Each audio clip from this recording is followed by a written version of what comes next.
los judíos. Entonces aquí hay un problema de índole religioso, porque claro, era penada la apostasía, la herejía.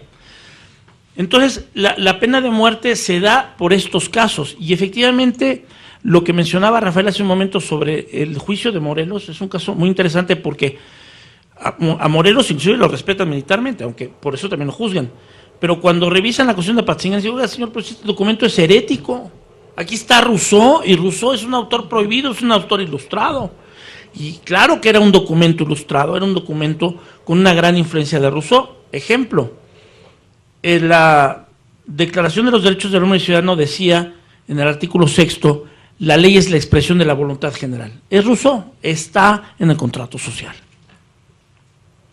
El artículo 18 de la Constitución de Apatzingán, de 1814, la que acabamos de conmemorar su bicentenario, dice exactamente lo mismo. La ley es la expresión de la voluntad general. Es Rousseau. Entonces, para los españoles que juzgan a Morelos, digo, señor, aunque usted dice aquí que la religión católica es la única, este documento es herético. Y por eso lo degradan. Aunque hay que aclarar, como lo que pasó, como el caso de Hidalgo, Hidalgo fue expulsado, fue excomulgado, pero no por la Iglesia romana, sino por la Iglesia novohispana. Pero el hecho es de que, efectivamente, en este largo trayecto de 300 años, primero de la Real Audiencia y después de la Nueva España, sí hubo juicios, no tanto como dicen algunos, en la historia oficial, que ponen a la Inquisición como la supermala, que evidentemente no había certidumbre jurídica.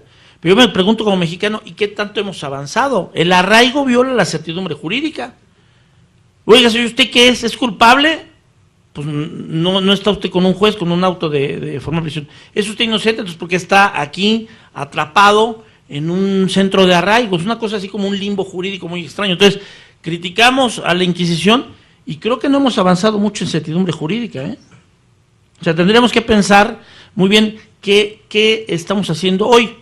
La maestra Solini decía hace un momento sobre el Código Penal Martínez de Castro, que era maravilloso. La propia Constitución del 57, un poco como decir, bueno, pues sí, efectivamente todavía no estamos listos para abolir la pena de muerte, establece una condición. Cuando se establezca el sistema penitenciario será abolida la pena de muerte. Esas son palabras del artículo 23 de la Constitución del 57. El sistema penitenciario lo llevó a cabo Porfirio Díaz. No era el mejor sistema penitenciario, pero era un sistema penitenciario. La Constitución decía, el mejor sistema penitenciario, o sea, una vez que se establezca un sistema penitenciario. Y la pena de muerte siguió. Y en la Revolución siguió. Y en la posrevolución siguió.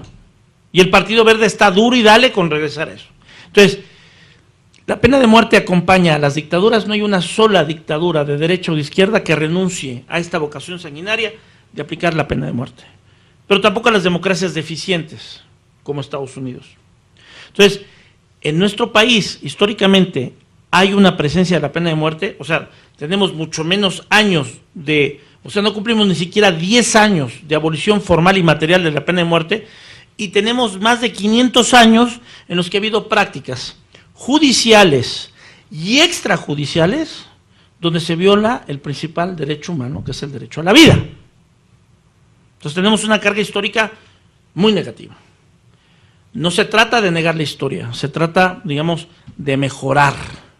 No podemos negar la historia.